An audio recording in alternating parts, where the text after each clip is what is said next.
I never thought that I would be able to push the limits of sport climbing. I mean, I was scared of failing, so I would then end up not trying certain things because I knew that I might not succeed on them. Now I've already spent more than 40 days on the project and I don't even know how close I am to sending. With climbing, there's so many different movements. Mother Nature just creates so many more interesting things than just left, right, left, right. I think that's what's appealing about climbing.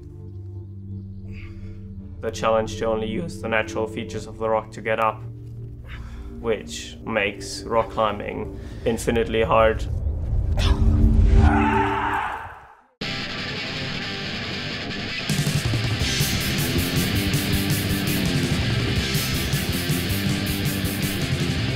It was strict, yes, because it meant like, okay, you fuckers, no more point on the pitons to get to the top.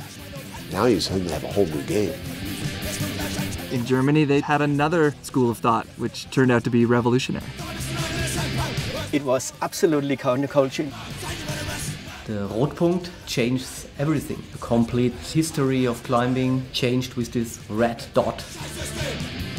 The obvious beauty of free climbing is you're actually giving the rock a chance to win. It's a fair game. Style. It's about style. It gave climbing what climbing is nowadays. Free climbing is just an expression of trying to set yourself free. It's just a way.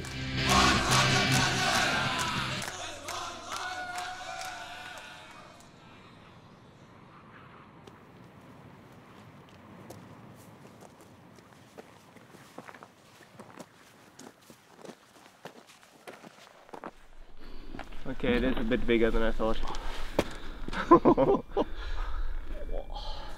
Okay, and it is steep. It's not a slab all the way.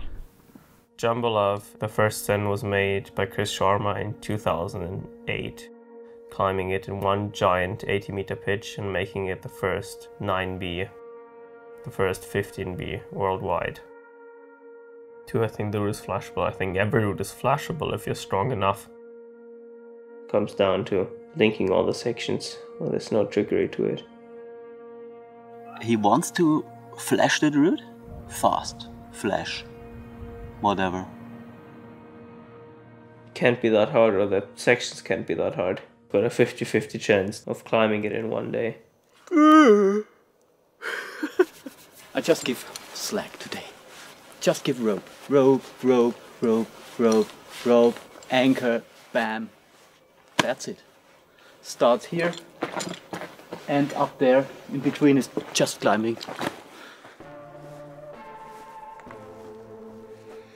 The first time I met Alex was in a climbing gym in Southern California. We knew that Alex was going to be strong, but we weren't really prepared for how strong Alex was. It was very clear that at that moment in the gym that was the future.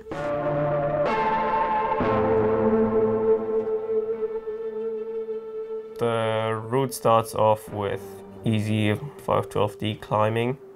A bit of a tricky section in there, but afterwards you're standing on a ledge and you get a no-hand rest, and that's where the actual 45 degrees steep climbing starts.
physically he's able to climb way harder than he's climbing now, and way harder than the grades are existing. That's good. But the mental part of this is also something which is not easy.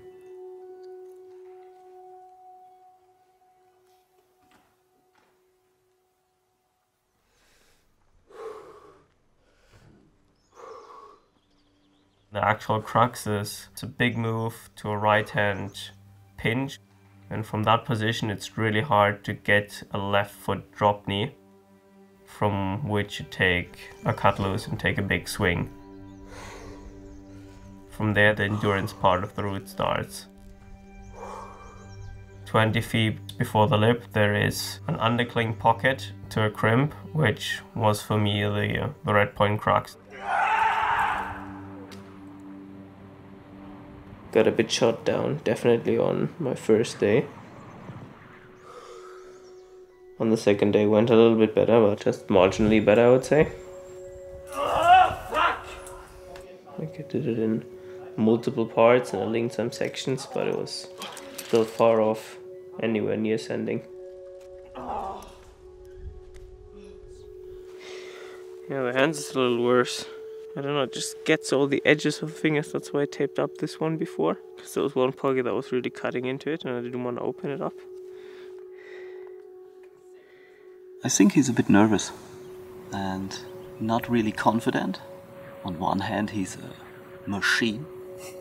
On the other hand, also just human.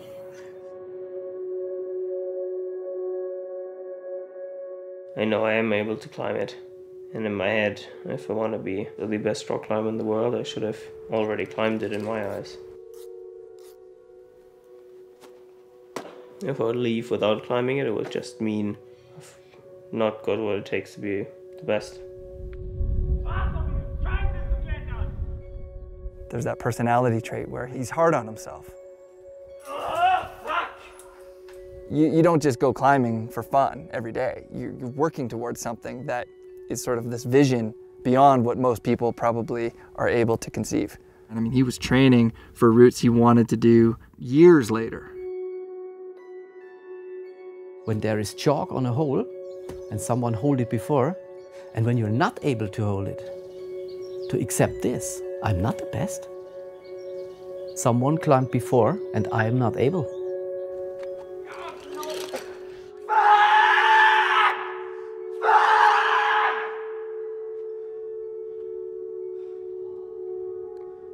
You look strong, dude. Yeah, I'm not strong enough. I don't want to blame it on anything else, to be honest. I mean, when it comes down, then it actually was because I was not strong enough. Well, I'm gonna fly back home and haven't climbed the route I wanted to climb. Well, the hardest part is that you feel like you failed.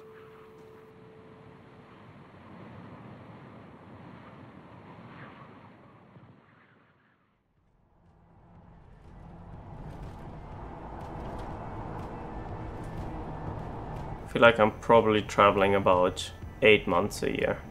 Well over 200 days. I'm gone from home. Every time I come home from travels, that moment when you turn into your home street is always a special moment.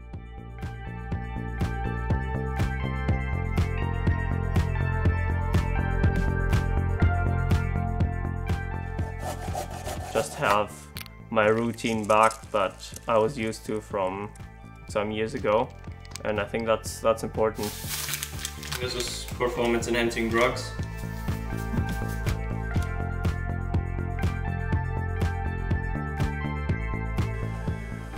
Apple power, orange, and purple sweet potato.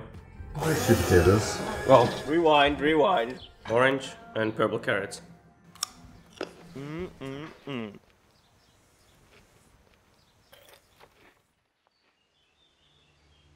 Special about my hometown is that it's got the Frankenjura next to it, which is it's one of the biggest climbing areas in the world. There's about 12,000 routes in the Frankenjura.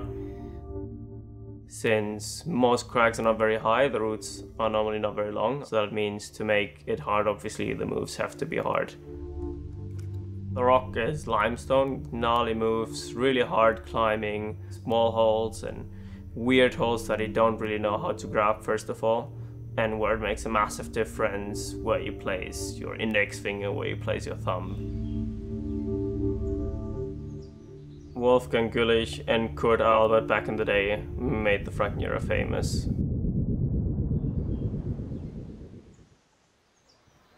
Climbing is sharing, because you always are with a partner. You have to trust your friend, your partner, and if you trust somebody and if these are friends, we share everything. Maybe not the wife anymore, but...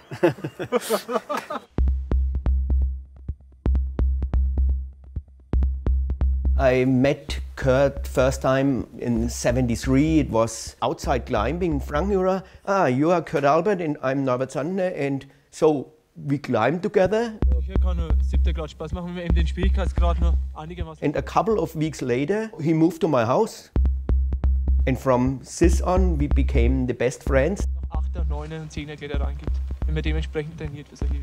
He was a visionary and he was really smart. He studied physics and math. He was always up for irony and good or bad jokes. And he was fearless. He did a lot of barefoot free solos. He was by far the best climber I ever had seen.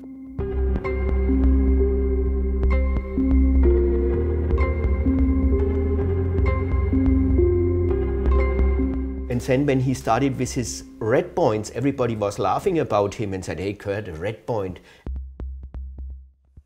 At first it was with a brush and with a color. And then later on we sprayed them.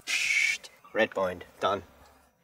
At the base of the route, to let people know it was no longer an aid route, if it had been first free climbed, you'd have the red circle painted at the base of it. And that would get the Rotkreis, it's the red circle. Once you started from the ground and placed all your gear on the way up, then the red circle filled in. That would get the Rotpunkt. That was the red point. If you fall, you have to go down, you have to pull the rope down, and then you have to restart from the ground. That was and still is a definition of the red point climbing.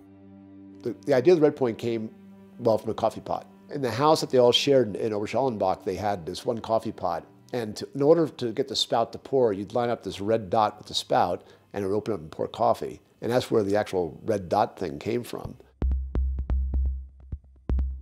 What do you want to do? Do you want to paint red points on all the climbs we climbed free? And he said, yes, why not? Because we have to show the community that we climbed it free, and it was also a little provocation for the old classic climbers.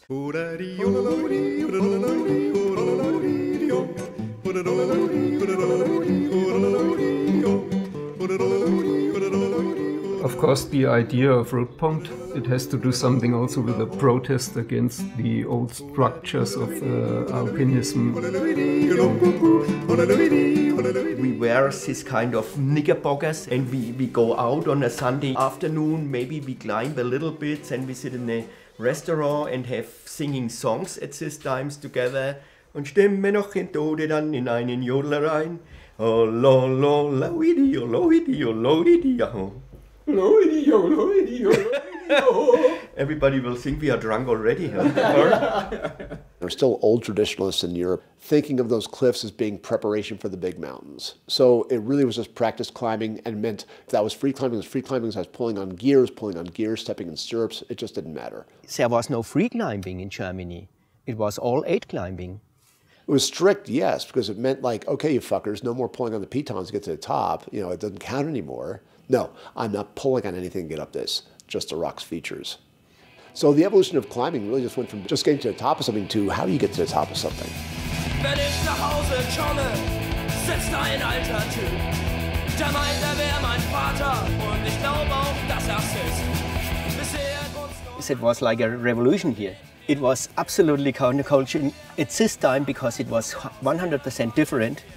Everything was like in '68, very famous in Germany, getting more free, being against structures, being against pressure, being against social pressure. I think free climbing is just an expression of trying to set yourself free. I mean, when I was taking photos of these guys, I was not always sure that there are pictures that will make climbing history or whatever. Except maybe Accent Direct. I knew at this time, oh, that's something really, really special.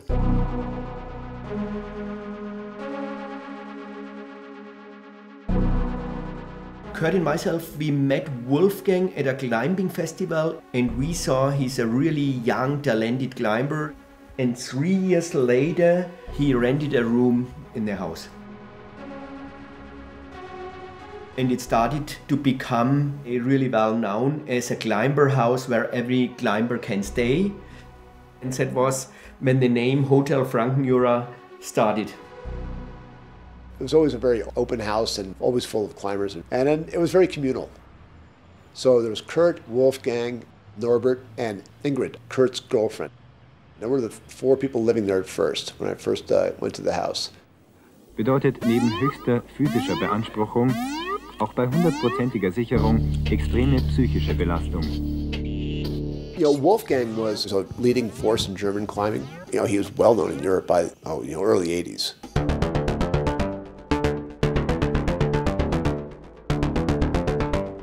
Truly a great climber. I mean, his resume is not one to be trifled with. In 1985, one of the first big routes that Wolfgang did was Punks in the Gym. That was the world's first 14A. The following year, he would do Wall Street, which was the world's first 14B. And then, of course, the cap was doing Action Direct.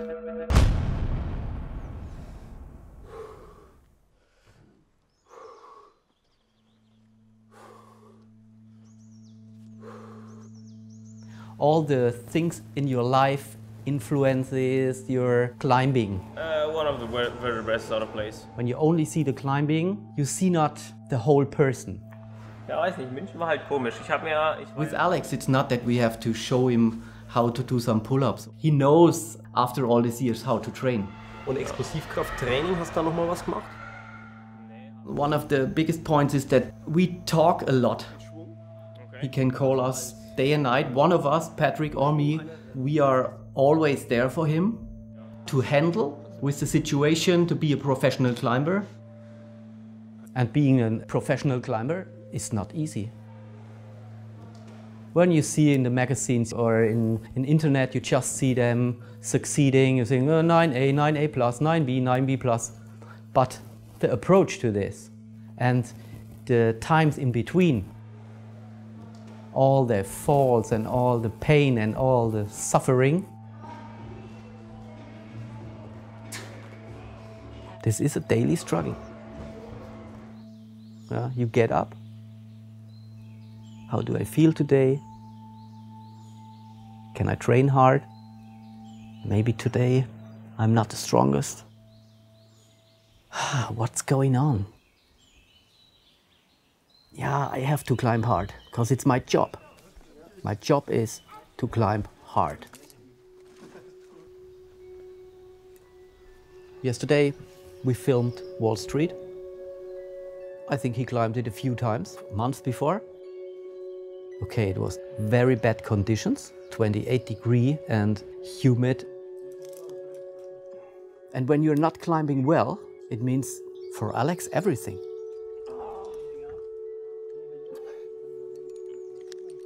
Last year I could do the moves and today not. So now I'm not that strong. So there is something wrong. I'm on the wrong way. He never will say this, but it's inside. Not every day is the same. One day is good, one day is bad. No, every day have to be good. And this is not possible. What can I do to accept this? And this is not fucking easy. I can't do it. It's good. I'm not at the point where I can say I can deal with failure or I'm a patient person. Not at all. I hate failure. Well, I always say there's no excuses. And then somebody replies, oh no, I mean, you could have probably climbed it in better conditions. I say, well, yeah, true, but I could have as well climbed it if it would have been stronger. You have to change negative thoughts into positive thoughts and think, okay, well, I've got a chance to improve. I always try to help him to deal with all these ups and downs, to come back on track. My philosophy: look good, feel good, climb good. This is probably a good contender for the strongest shirt right now. I climbed Fight Club in that one, I climbed Lucid Dreaming in that one, so I like the color yellow and I like carrots. And these ones, those two were actually the ones which just started having yellow shirts, because I saw these ones online and I really liked them, so I ordered 3 of those. Each one of them I've probably climbed 1,000 8As and harder. I mean, I've got them since 2013. Then in this one I climbed the 9A on-site to start a Critica. Why do I like to combine all my patterns? Well, because everybody says you can't combine different patterns, so I said, well, I can combine different patterns, and there we go. So normally I can combine every shorts with every shirt. I as well don't give a shit, to be honest, whether it matches or not. Oh my god, I look good! More is always more. More flowers, more colors, less legs.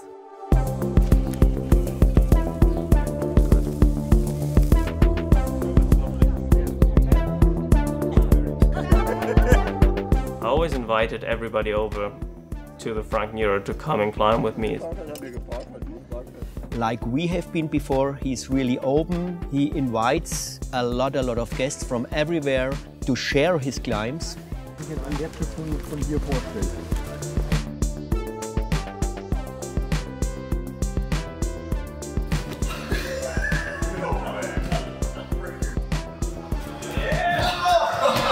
Are you okay?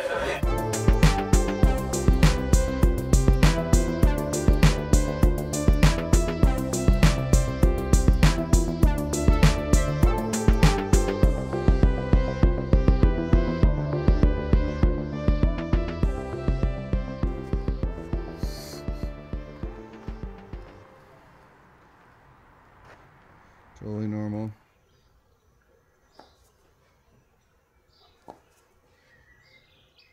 Yeah, it was my dad who introduced me to the sport.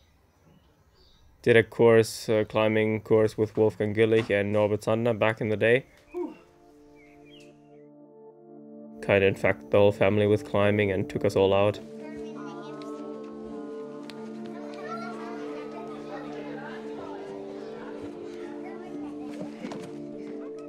One day, this little guy came in directly with his climbing shoes on, huge ones.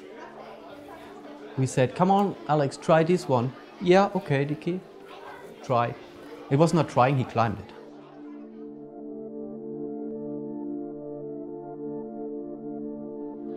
This was the beginning. Yeah, step by step, he climbed harder and harder and harder, and pretty fast we saw that it's not normal what he is able to do.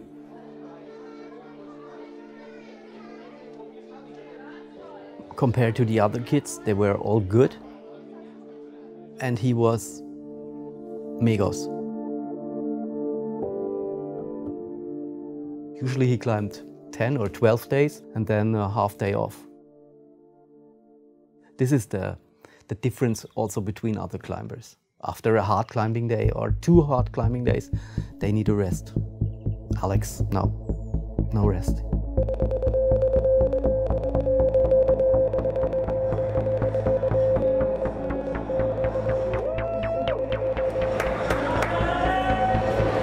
Alex!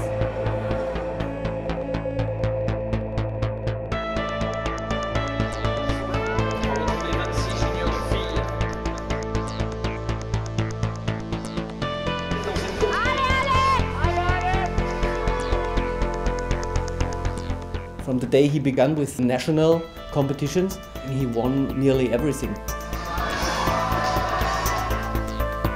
When he was 14, up to he was 18, he was really unstoppable. In 2009 and 2010, Alex won 9 out of 10 international youth competitions.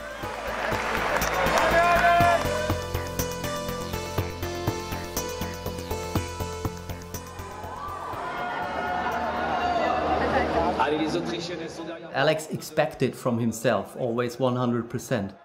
And when it comes to the days when it didn't work out, it's not okay. There was one competition where one guy was a bit better than him.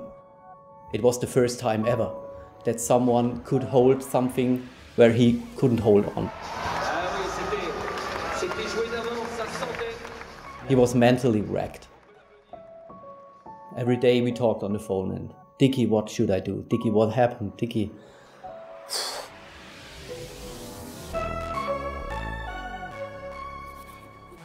He always filled up his energy with climbing outdoors. And now you see in his eyes that he also needed again to go climbing outdoors.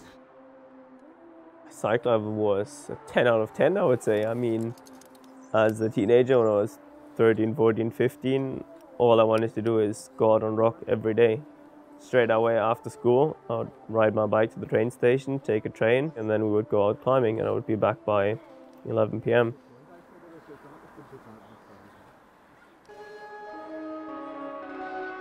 I think when I did the 9A on-site, everything changed when that happened. I was in Spain with a couple of mates. Second day, I didn't know what to do, and then I had a look in the guidebook and I saw started critical with that 9A. I was really pumped and really at my limit. Got to the last bolt and looked up and saw the anchor. Still not realizing what I've done. And as soon as I got back from the campground, like, it was all over the internet.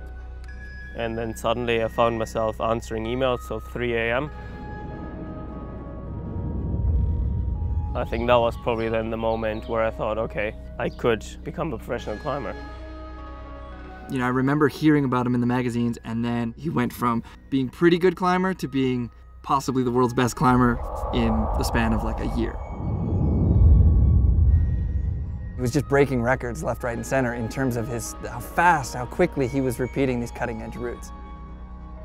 When you watch somebody who is stronger than anyone you've ever seen before in real life, you almost can't believe that that's possible. Den letzten ziehst du mal auf und hältst. Halten, halten, halten, halten. Ja, prima. Schon voll im Übersäuerten. If you're going to accomplish something hard, it's a road littered with failures. It's really easy to get involved with a project and have failure define the project. That's what makes the great climbers. Failure is part of the process, and they don't get downtrodden by it. It just spurs them on to how do I do better. We are in the original fitness center called Campus in Nuremberg. The thing behind me that is a legendary campus board, and we built it 88 in the Campus Fitness Center to have a special tool for climbing, training and workout. You hang, you pull, you traverse, go up and down, and we have different edges here. We have the round slopers, we have small ones, we have big ones. I think the holes after so many years they are getting smaller and smaller. For Wolfgang Güllich, this campus board was the key to the Action Direct. If he wouldn't train here on the campus board, it would have taken him much longer to do the first ascent, or never. The Franken-Jura is going to be a cruel place for you if you're not prepared for it. A campus board in a place like the Franken-Jura, where you have so many small holes and small pockets, it would train you how to basically latch onto these holes. My idea was to build the campus board, but Wolfgang Güllich made it really famous because he did his special one-finger pull-up workout for the Action Direct. Jetzt ist der Brustmuskel und der Latissimus dorsi am Ende. Wolfgang brought this training for climbing on a kind of science-based level. Now I feel good, and now I start climbing the route. And Alex is a little bit like this. It was a milestone for training. He was not touching the rock. He was spending time training and then start to get in the route when he felt strong enough.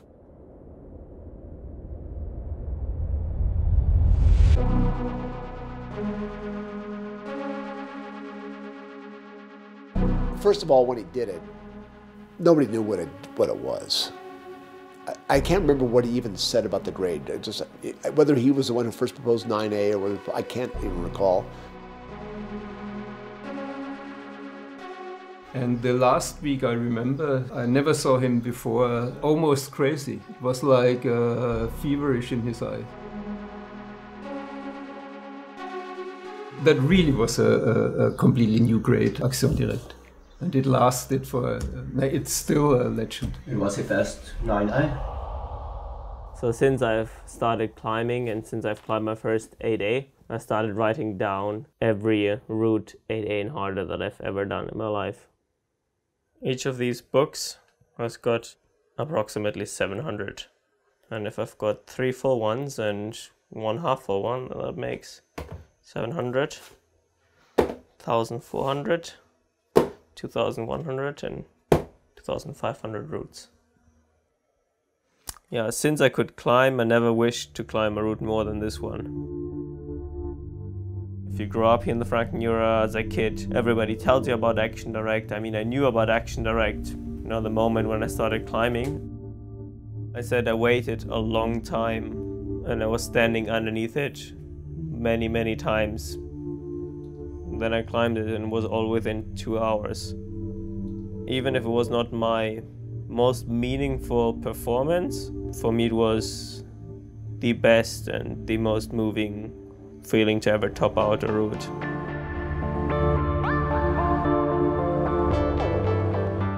The history about Wolfgang Güllich and Action Direct is fundamental for our climbing world, and that's why Action Direct always was this mythical route and will always remain what it is.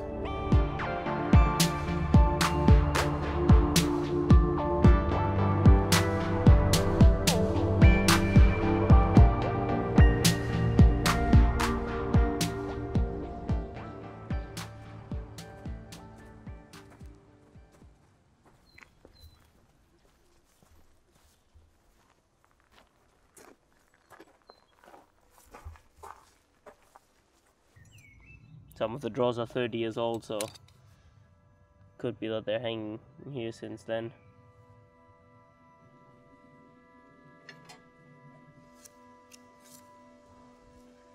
Oh, that's from the top of Ghetto Blaster. Oh, look at that cliffhanger. And then Action Direct. How old was he when he climbed Action Direct? He died 31st of August 92 and he climbed it on the 24th of September 91, just before his 31st birthday.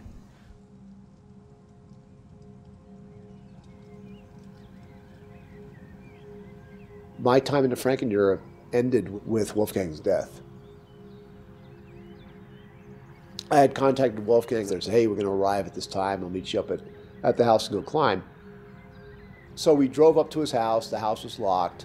And I go, that's kind of weird, but I knew where the key was. So we let ourselves in. And the phone was ringing, and the phone was ringing, and the phone was ringing. And finally I picked it up. It was Norbert. And I was like, hey, how's it going? He goes, Russ, did you hear? I said, no, what? He goes, Wolfgang had a car accident this morning. I said, what do you mean? He goes, well, he was driving back from Munich, and I said, well, how bad? He goes, very bad. He was badly hurt.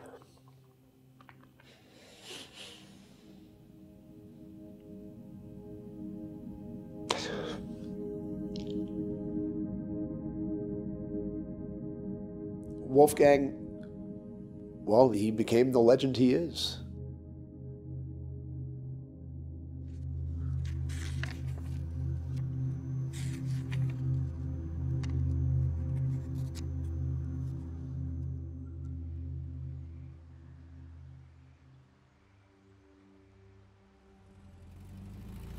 We're here for 2 weeks trying this route that Chris Sharma bolted 9 years ago called Perfecto, located in, I think, one of the coolest sectors in Margalef.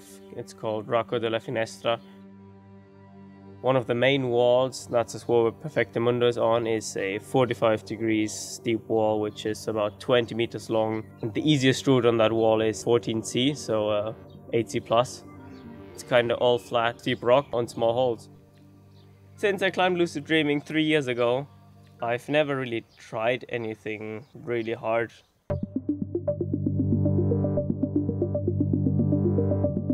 The crux move, the move from the mono to the pinch, as this individual move coming from the Frankenura and being used to monos, I could pretty much do that move straight away. It kind of does not feel as hard when you just do it as an individual move.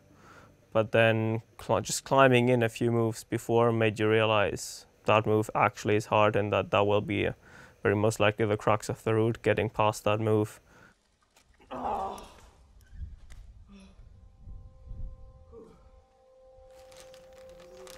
Grande catastrophe.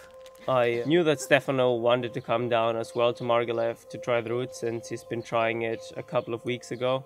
So I was curious to see how he was doing on the route. Holds. Yeah. I think like you'd have to go and train on that style. And then Chris heard as well that we're both trying Perfecto Mundo, so he decided to drive out from Barcelona a couple of days. Esa cinta violeta es donde está el mono. Sí. The route starts with a few jugs up to the second or third bolt, and from there the hard part of the climbing starts.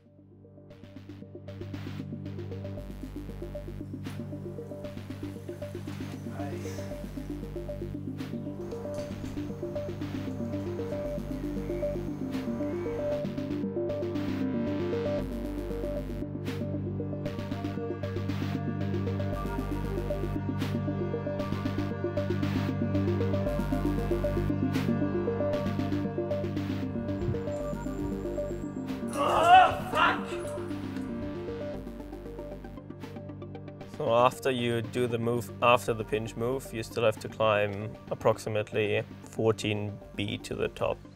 The actual pull over above the lip is really hard too. There's a super shallow right-hand sloper. The edge of the roof is right where your chest is, so you feel like you're almost hitting. Okay, take. So it's definitely not over. You've got a few more hard moves.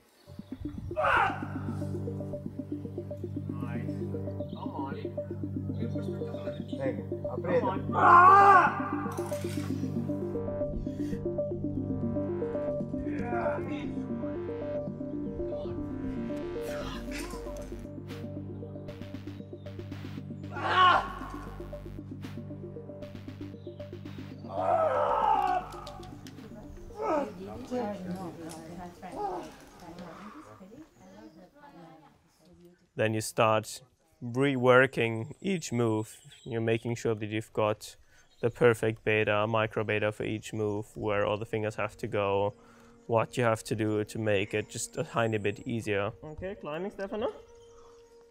I was jumping to the pinch, and as soon as I would catch the pinch and kick my foot back on, I was readjusting the pinch. And what I was always doing is I was splitting my fingers like that. I would have 2 fingers on top and 2 fingers up bottom on that pinch. But to actually pull and do the next move, you kind of only wanted 1 finger on top and 3 fingers in the bottom. So you kick your left foot back onto the left-hand crimp that you had before. You readjust the pinch. And from there, you pull through to the next shallow pinch.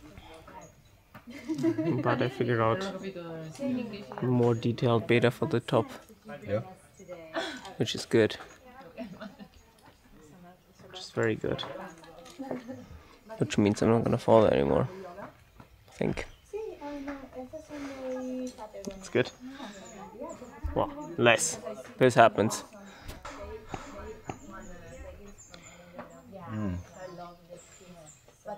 No bad conditions. There's no bad conditions. There's only weakness. And we take the cheese. Cheese. Okay, and we still take the meat? Yeah. Yes. I have more. Okay. If one, okay? Later. Yeah. It's for us, okay? Thank you so much. Okay. For good climbing tomorrow. Yes, thank you. Butt out, no core tension, and then. Hell yeah!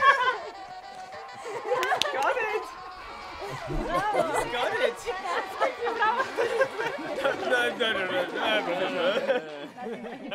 Out of way, out of way. Oh. Come on.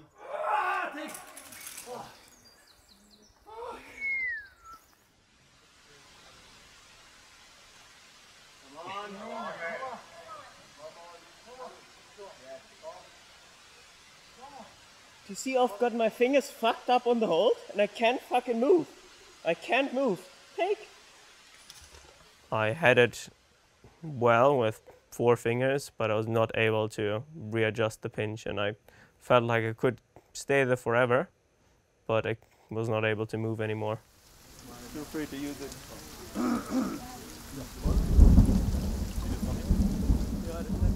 I've never really tried anything that took me longer than 10 days. Maybe it's better like this, just wait. This now is my longest project, and I think that's just because in the past I was never ready to actually project. The pressure of trying one route, I would always stress out too much. I think that was the reason why I was never actually trying something hard. I slowly realized that it will take time if I want to climb my limit. Perfecto Mundo now is the first real project I would say I have.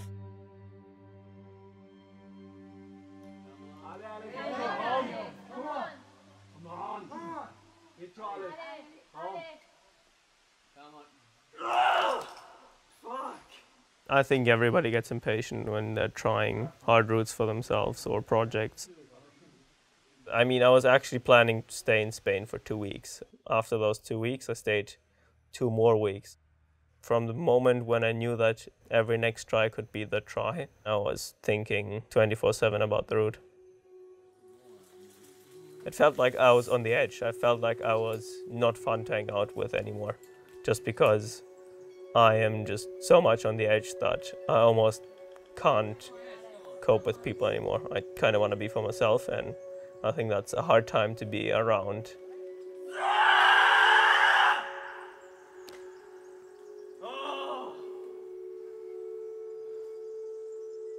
Dealing with failure or not succeeding all the time for a long period of time kind of gets you. The biggest challenge probably to not lose your mind on the way.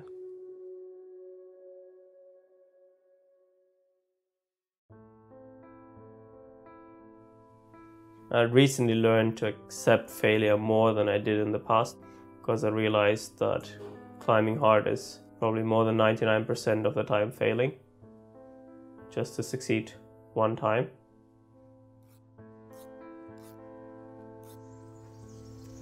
How many sequences of me taping did you film already? Over the years, millions. Of taping I did? Yeah.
Yes.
I would say that is my greatest first ascent. For sure the hardest route I've climbed, and for sure the greatest first ascent I've done.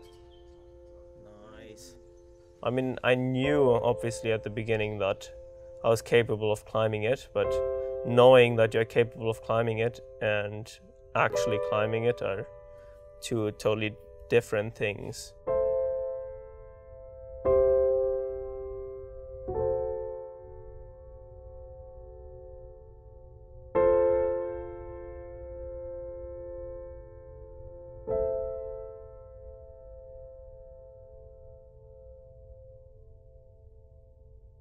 The art of climbing lies in the Rotpunkt.